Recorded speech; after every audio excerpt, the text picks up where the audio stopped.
পাখির কিচিরমিচির শব্দে আমার ছাদের সৌন্দর্য আরও আকর্ষণীয় ওঠে প্রতিদিন।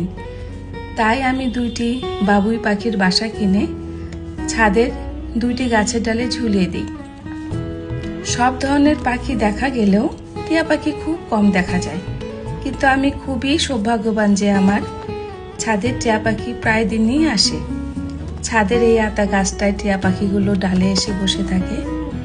টিয়া পাখির জন্য কিছু শুকনা লাল মরিচ, বাদাম, সূর্যমুখী বীজ একটি প্লেটে রেখে দিই, যাতে তারা খাবারের সন্ধানে প্রায় আসতে পারে। আর অন্য ছোট পাখিগুলো আসে, তাদের জন্য খাবার আরেকটি প্লেটে রেখে দিই।